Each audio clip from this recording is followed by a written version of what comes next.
Is Friday's Sweet 16 game against Ole Miss going to be a tough one? Yep. But is there reason to believe that Michigan State has some serious advantages in some area? Yes, of course there is. Let's get into it all.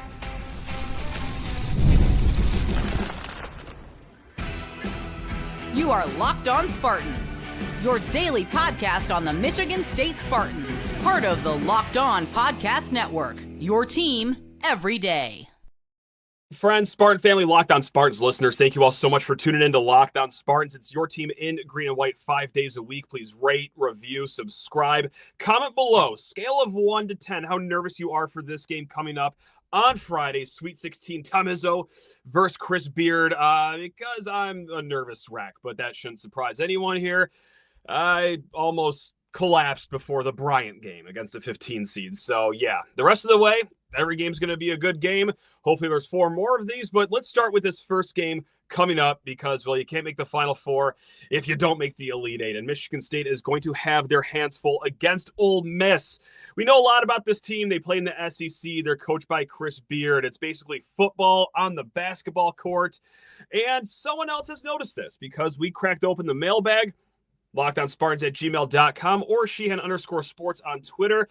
MSU Realist took the Twitter route, wrote in, I don't know if you feel the same way, but having to play a Chris Beard-led SEC team feels like a death sentence. Please comfort me.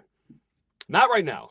I'm not going to comfort you right now. Let's just keep on just digging this pit of despair because I can't drag you guys out of it if we don't, just dig it to the Earth's core right now. So let's set the table. What makes Ole Miss very good right now over at barttorvik.com, the number 25 overall team? Guys, their adjusted offensive efficiency, 23rd in the nation. Their defensive efficiency, 29th in the country. So, they're solid at three-point shooting. They're decent at free throw percentage. But here's what we really don't like about this Rebel team. Because, you don't make it this far in the tournament. You don't do that okay in the SEC without doing a few things well. And first and foremost, this isn't really anything that's on a box score. This is just how experienced they are. They are a top 10 most experienced team in college basketball. Michigan State faced 2 other very experienced teams in the top 10 so far this year. It was Kansas. That didn't go well. And the other one was Memphis. Michigan State lost both of those games. Now, I will jump in and say those games feel like they've happened 20 months ago. Those were in November.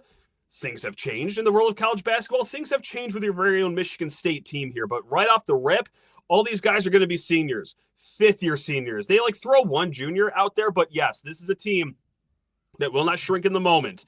They know what to expect in the game of college basketball. Guys, now let's go to the box score. Let's start looking at things that we don't like. They have the 3rd lowest turnover percentage in the nation, just turning the ball over, 12.9% of possessions. That's not too bad. That's pretty good. Now, on the contrary, when they're on defense, well, they're really good at snatching the ball away. Again, we're talking about a Chris Beard coach team. You know the defense is going to be supreme. They are top 30 in turning teams over. They do it with just being disciplined. They do it by setting traps in the corner, really setting uncomfortable double teams once you get the ball down there by the baseline.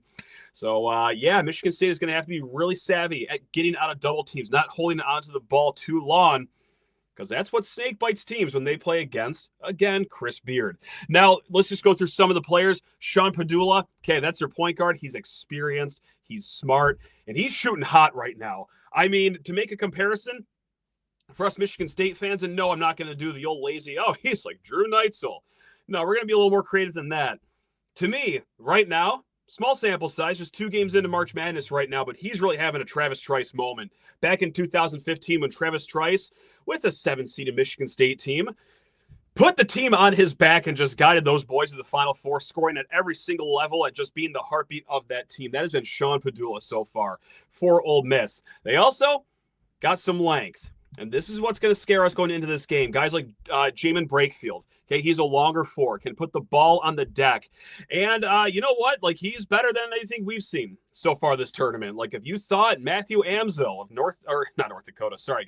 of New Mexico was kind of a tough task for our Spartans, well, this guy's going to be a little better. Okay, so get worried for Jamin Brakefield. And then, there's one more player that I want to circle right here. It is Malik Dia, 6'9". He's pretty much the tallest guy that they play, but Far from a traditional center, he is really comfortable at putting the ball on the deck. When I was rewatching some Ole Miss games last night, I was really impressed with how comfortable, for his size, he looks at dribbling the basketball. That could spell difficulty for guys like Carson Cooper, Jackson Kohler, and one more thing that I just want to spiral about right now. What's that crowd going to look like down in Atlanta? I mean, you know that the Michigan fans, I'm just going to go ahead and stretch out a limb here and say that they're not going to be rooting for Michigan State. Ole Miss fans, I'm going to say that they're also going to be rooting for Ole Miss. The X factor here is the team that has this arena in their backyard, the Auburn fans. Are they going to just do that weird SEC thing where they just root for their own conference? Or are they going to root for Michigan State? Are they going to root against their conference? I truly don't know. So it's going to be a road-like atmosphere for Michigan State. Luckily for Spartans here, and this is where we'll start to get into the good stats. Why we should feel maybe a little bit comfortable going into this game. Michigan State has proven it on the road, whether it be in dulcet atmospheres in front of Iowa and their 19 fans where they had to build their own energy. Don't think that'll be a problem on Friday, or in hostile atmospheres at Chrysler, at Illinois. Guys, they've done it at some really tough places, especially in the last month and a half. So what else do we like about this team? What else do we like that Ole Miss has to offer? Well, Ole Miss is really good at getting other teams to the free throw line. They are outside the top 300 in both free throw rate and free throws per game for their opponents. Their opponents are shooting 21.8 free throws per game. Now, Michigan State, they're going to have to tighten things up on the free throw strike because while this was not a concern the entire season, they were doing it at an elite level up until about mid-February. Well, let's start talking about what's happened since mid-February. They are now shooting it in their last 9 games from the free throw line at 69-ish%. That's not nice for those keeping score out there. I was much more comfortable when they were shooting like 79 or 80%. So get to the line. Ole Miss likes to do that. But please make your free throws. Please make your free throws. Guys, this team also has lack of length over there at Ole Miss. Jamin Rakefield, he's 6'8". Malik Diaz, 6'9". That's pretty much as big as it gets. They got a guy that's 7'2" on the bench. They have not deployed him much, if at all, in the postseason here, both in the SEC tournament and the NCAA tournament. So with that lack of length, they're outside the top 300 in block percentage. They're not getting a lot of blocks around the rack, and they also don't offensive rebound well either. They are outside the top 300 in offensive rebounding percentage too, guys. So that's nice, because, well, it's always nice to see an opponent not do something good, but especially when it's something that Michigan State exploits out of other teams night in and night out, where Michigan State has feasted on the boards throughout the entire season. You got to be licking your chops maybe just a little bit. Again, rebounding is not the end-all, be-all of the game, but how has Michigan State made their hay, especially 2 games ago against Bryant? Offense didn't look spectacular, but you know what helps? Well, when you just grab offensive rebounds. When you have like 15, 16, 17, whatever it was, second chance points. So can you count on Michigan State to score 12, 14, 16 second chance points in this game? Well, they're going to have to in order to pull out the win. But hey, you look at the sample size of stats, there's reason to believe in this. Let me knock on wood really quick. Thank you very much. So guys, another one that is weird. So because I'm going to point to Ole Miss and how well they're shooting the ball, especially from three-point land, because in their first 2 tournament games when they were beating the brakes off North Carolina in that first half, and when they really just made this gap the size of the Atlantic Ocean against Iowa State, they were shooting the rock at 19 of 39 combined over those 2 games from three-point land. Now, they're not an elite shooting team on the whole season. They're shooting it at about 34% from 3, which, again, is good. It is above average. It's about 120th in the nation. But can they sustain 19 of 39 shooting from 3? I mean, something's got to give, right? You got to maybe find levels here in the water. Cream's got to rise to the top. Whatever cliche it's going to be, hopefully it happens here in this game. And what better defense for it to happen against than Michigan State's defense, which is amongst the best, if not the best, 3-point defense in the country. So, guys, with your defense, Jase Richardson, Tre Holloman, Jeremy Fears, Jaden Akins, they can limit what Ole Miss can do from 3. Knock on wood. Potentially. So there is reason to believe in this game. There is reason to have comfort. There's also reason to be scared.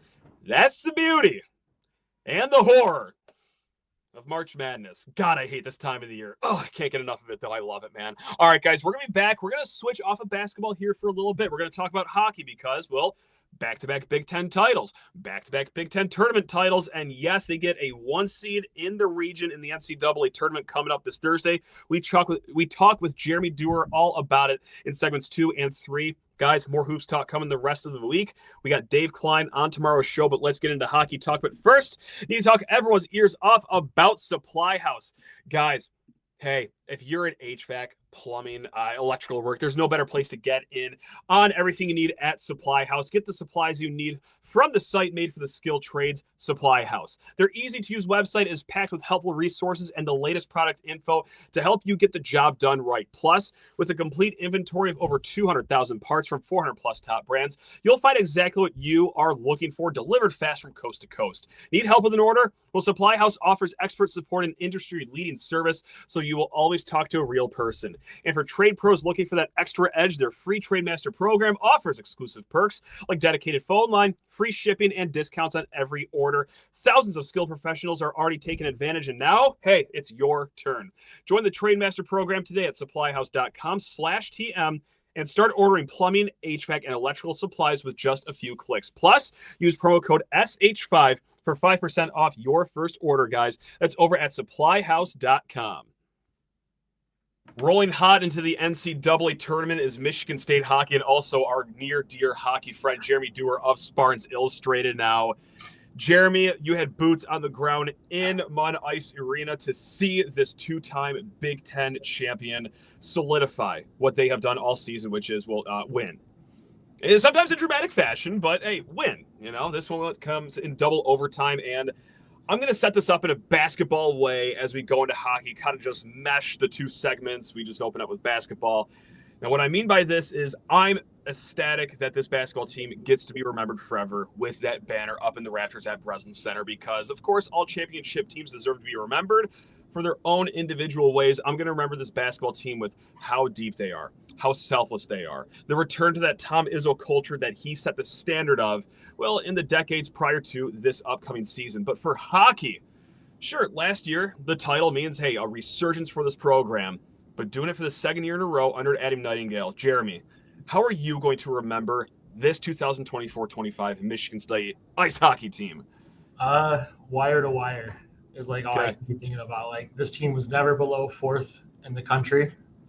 They've been exactly what they were picked to be preseason and probably a little bit more. I mean, like, and even, you know, obviously in my lifetime, I've seen one national championship in 2007, but that was a team that got hot at the right time. Like, they weren't even league champions. So it's just like, gotcha. Yeah, right. This team going wire to wire, and like the guys who came back, like I know some stuff has started to come out, like Carson Dorwart had an NHL offer from the Maple Leafs last year.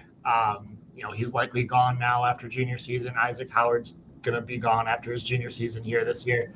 Like, these guys turned those pretty good offers down in the NHL to come back and do this season, and it delivered on what, you know, up to this point delivered on what they wanted to do. So 4 games left, hopefully. But yeah, the wire to wire, and I don't think I've seen an MSU season that you don't see many hockey seasons that you don't have like a 3-game losing streak in the middle of that just you can't get a goal, you can't get any bounce your way. Like, this team never lost back-to-back games. They ran through the league pretty comfortably until the last month of the season. Like, and even then, still got the job done. So it's that's what I'm gonna remember. It's just the wire to wire dominance, basically. It was all business for this team, just like you said. And, you know, leading all these business meetings that they've taken on the ice here is, of course, Isaac Howard. What a sensational year for this guy. He leads the nation in most points per game. Obviously, it comes to no surprise, one of the finalists for the Hobey Baker Award. Now, Jeremy, not to out myself, but you know a little bit more about hockey than I do. I know it's going to shock a lot of people here. I hope everyone was sitting down for that announcement right here. But how realistic of a shot does he have to actually win this thing? Is he in the driver's seat, or is there some pretty stiff competition here? So the next kind of stage of the Hobey Baker is they'll pare it down from the 10 finalists to 3. I think he will be in the final 3. So, like, you know, compare it to, he'd be going to New York for the Heisman type of situation, right? Like, I think he will be in the final 3. My feeling is that Ryan Leonard from Boston College will be the winner. It's hard. It's a very regional sport. So when you have an East Coast guy and you have a guy in the Midwest, it can be hard to overcome the East Coast like bias, maybe a little bit to our sport. So, and Leonard, I think, definitely has more of the pedigree of like the preseason NHL pedigree and everything. So not that Isaac doesn't. I mean, he's a first-round draft pick as well, but Ryan is like a generational talent for USA Hockey as well. So I think that he's going to be in the final three. My guess will be that Ryan Leonard will be there. And also BC is, they're right there with MSU as far as their season goes. So it's not like it's someone way from back, behind him taking the award. But I think that it's going to be Leonard, but I think Isaac will be there. And who knows if guys didn't put their votes in before conference tournament season. I mean, the guy just put MSU on his back it was only 2 games. Like, that's the other thing that's a downer about the Big Ten tournament when you're a bye team is he only had 2 games to really show out, but Ryan Leonard didn't get to the final of the Hockey East, and Isaac definitely had his like Hobey moment, if you want to compare it again to Heisman with that overtime goal. So I think it's going to be close, but I'm pretty jaded that it's always going to be the East Coast guy if they have a good competitor. Now, we're going to talk about the NCAA tournament here in a hot second. Michigan State will get started down in Toledo. But let's just, talk about that last weekend just for a few more seconds here, right? Because double overtime thriller. Obviously, it's Howard getting the goal. Could you think of a better way to end the season at Munn than, the Hobey Baker finalist getting that goal? Was that just straight out of a storybook, or is there something else that you could really ratchet it up with, Jeremy? I mean, we could have avoided 2 overtimes if you wanted. If you wanted to pop one with like a minute left, I would have been okay with that too, right? But no, it was pretty fitting. It felt, like as the game went on, especially that second overtime, like I didn't even realize it felt like they were dominating. But when he scored the goal, they announced in the stadium the shots on goal that period were 12-4, and it was just like it felt like it, yeah. Yeah, and he had a great chance in the first overtime. Like he just. He had a breakaway, but he couldn't get everything he wanted on it. The guy was on a good back check on him. So it was like, that was perfect. And to be kind of a greasy goal, like there's 5 Ohio State guys all around him and he just just pops one in, not a highlight reel goal, but it was pretty awesome. It's funny. I was also looking at Patrick Geary every shift just because of thinking of him doing it against Michigan last year. It felt like it was going to be either one of those guys this year just to be a storybook. But yeah, you couldn't write it any better, and it was very fitting to have Isaac be the guy to have that moment. Geary did have that shot from the same spot near the blue line that he had against Michigan last year, and I'm sure the entire arena thought that, oh yeah, he's going to do it again right here, and obviously it didn't work out. But hey, we're not going to argue with having Howard get that goal in the second overtime period. That's not too shabby of a way to again wrap up the season at Munn. Ever check into your bank account and you wonder, where did all my money go? Between dining out, online shopping, and entertainment, it is easy to lose track, guys. That's where Monarch Money comes in, your personal CFO, giving you full visibility and control over your finances. Now, Monarch Money isn't just a budgeting app. It's a complete financial command center. You can track all your accounts, investments, and spending in one place, so you stop just managing your money and start building your wealth. Guys, when I started using Monarch, I realized just how much I was spending on food delivery. Holy smokes. Guys, does that add up quickly, especially during March Madness when all you want to do is just veg out on all that comfort food you could possibly find? Now, I budget smarter and save more. And better yet, guys, managing money with your partner is smoother than ever. You can track shared and personal accounts, set goals, stay on the same page without all that stress. Take control of your finances with Monarch Money. Use code LOCKDOWNCollege at monarchmoney.com for 50% off your first year. That's monarchmoney.com, code LOCKDOWNCollege for half off your first year. Again, guys, that's at monarchmoney.com. The NCAA tournament is here, and so is the Bracket Breakdown. Locked On Podcast Network and Amazon Fire TV channels are teaming up to deliver NCAA tournament coverage like never before. Watch studio shows featuring former players and Locked On's local experts as they guide you through every upset, buzzer beater, and bracket matchup. Stream it all for free on Amazon Fire TV channel. Search Bracket Breakdown to see it all for free. It's your team every day. Now up next, they got to drive all the way down to sunny coastal Toledo, Ohio. And look, that was a foregone conclusion. Pretty much the entire season, Michigan State was destined to be in Toledo. Now, the question was, who was going to be joining them? In round one, it will be Cornell. That's right, those brainiacs over there out of the Ivy League. And then the winner of Ohio State, Boston University. We'll get to that second matchup here in a little bit, but let's focus, of course, on Cornell, who has won 6 straight. They are ECAC tournament champions. What have you got on this team here? Obviously hot at the right time, but yeah, still, what spooks you the most about this Cornell squad? I mean, honestly, it's more the narrative than anything, right? Like, I think just like it's that time of year. Yeah, just like playing Notre Dame too. Like, their coach is retiring at the end of the season, so they're playing for the same thing. Like, they had to rip off their league championship to even be here. I think that obviously it's a group of guys that are playing for a coach who they all like a lot and want to send him out as good as possible. So I think it's kind of a similar feel to going into that Notre Dame game of like, yeah, we're definitely better. I think, and they're honestly similar styles to Notre Dame. They're very defensive.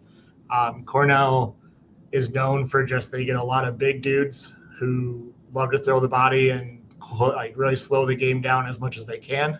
So, I mean, it's a contrasting style. They've given up the least amount of shots on the season, and MSU has taken the most. So it's going to be, it's going to be really different contrasting styles in play. But I also don't think Cornell's ever played someone this season that really compares to like MSU's speed and MSU's ability. So it's a typical you're the favorite game where it's like, I don't want it to be like that Notre Dame game. Like, don't give me 2 periods and it's 0-0. Like, I come out, get a goal early, and then that way you can just play your style and make them chase it, because they're not built to chase. So for me, it's just like, let's get out to a quick jump start.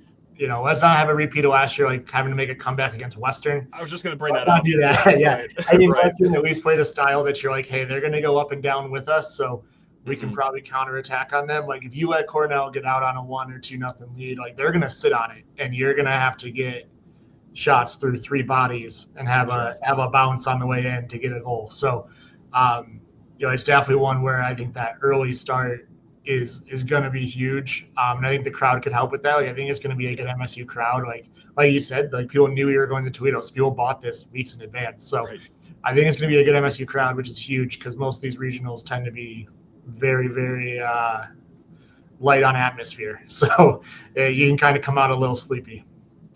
I'm just hoping that as fun as the Western game was last year, like, look, just very memorable. We all had a great time. All set on that, though. The basketball team is supplying enough stress right now in the month of March. And if they could just go ahead and just go up 2-0 right at the puck drop, thanks. That would just save everyone some years on the back end of their lives. If we could avoid the basketball team's first 10 minutes in the hockey program, that would be ideal. As fun as it is in the second half when you're making a comeback, I'm done with the chest pains in March. We've got enough of those already. So if they could just go ahead and just bury Cornell early, that'd be great. Thanks, guys. Now the second round matchup let's do this all, everyone. Should Michigan State win this first round game against Cornell? Obviously, it's an Ohio State team that Michigan State a little familiar with, I would say. Haven't gone too long without facing them. And then a Boston U team that did start this season in the top 5. It's not like they slid completely out of control outside the top 20. They're still ranked number 8, I believe, in the latest poll that I saw. But which team would you pick, Jeremy, if you had to hand select your second round opponent? Should Michigan State hockey win the first round?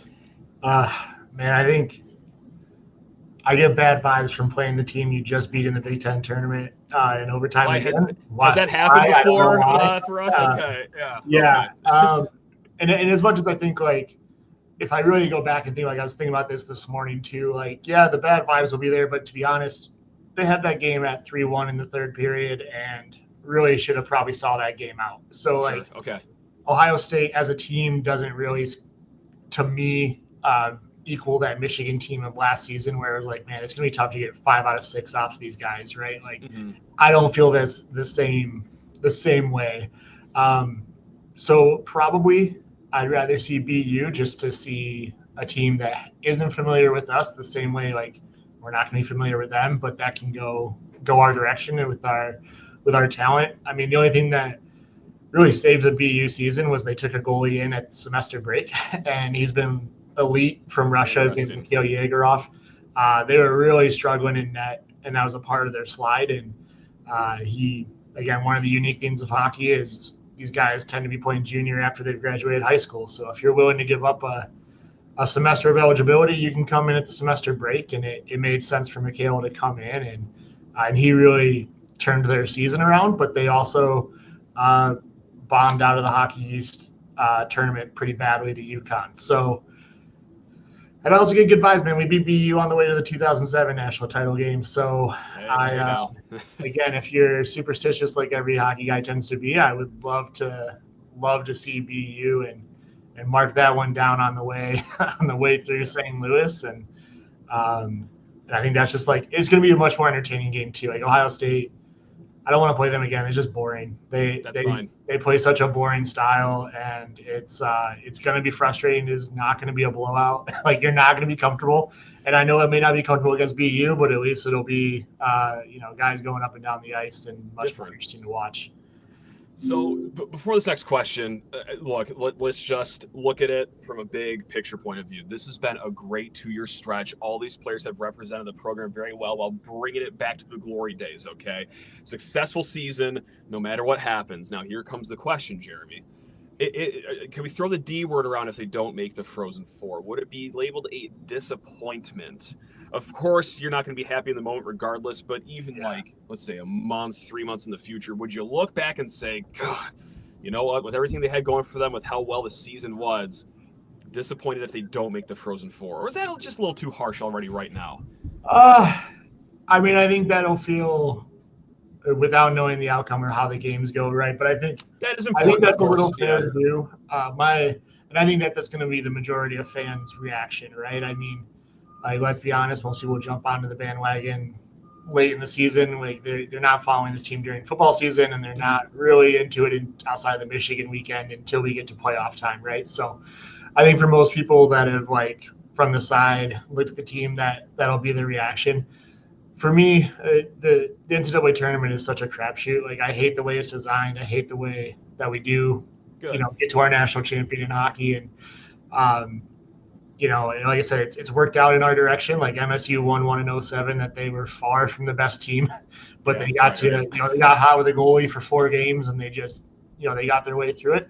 I definitely think it would be a disappointment. I think it would be different than last year. If you play Ohio State again and lose to them, that's going to be different than playing Michigan and losing to them the way. I mean, fans will probably be less upset. It's not quite the same rivalry, but of course. I mean, like, looking at the region, they're definitely by a pretty wide margin the most talented and most full team there.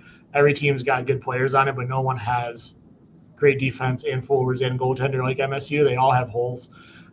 So it would definitely be a disappointment, but at the same time, knowing how weird hockey is in a single elimination, it is what it is. I think given some time, I'd probably still love that, how the season went, like going back to back in the Big Ten. I don't think will happen often. Like, this league is really hard to win one time, let alone come back and bring all your NHL guys back and do it again. So yeah, I think it will be, but luckily, year 3 of a coach, you can kind of get over it quickly. For sure. Well, we usually sign off by saying, hey, guys, go green, love you all. But I want to do it different. I just want to wish everyone luck the rest of the week here, because I'm sure you're feeling the same, Jeremy, with basketball and hockey. I'm feeling it right now, too. Like, I woke up this morning, and the first thing I thought about, because I had a dream that, Michigan State lost to Ole Miss last night. Now, Michigan State was wearing Miami Heat jerseys during the game in my dream. Okay. I'm going to need to talk to someone to dissect that one for me. But, like, this is a very unhealthy time of year. I know we're not the only 2 people that feel like this. I know everyone listening probably feels the same way. So just good luck to everyone the rest of the week. We will get to tip off. We will get to puck drop eventually, for better or for worse. And no matter what happens, like it or not, the sun will rise the next day. So how about that for some inspiration to get you out of this little episode here of Locked On Spartans? Jeremy, is that a good way to land the plane, or should I edit all that out? What do you think? No, that's beautiful. It's excellent. A beautiful sentiment. And hey, the schedule gods looked out so that we can do this 4 days in a row. We don't have to double header any of this. And that's Look a good thing? Question mark. I don't know. No, this is all for the better here. Probably. Who knows? I don't know, man. This is the best time of year, the worst time of year. I hate it and I love it at the same time. All right, guys, we will be back. Hopefully there's more hockey to talk about in the future. And Jeremy, I'm just going to let you in the secret right now. I will be trying to rope you back onto the show should they keep winning here. But I know. I'm glad you're sitting down for that one. All right, guys, we will be back tomorrow. Love you all. Go Green.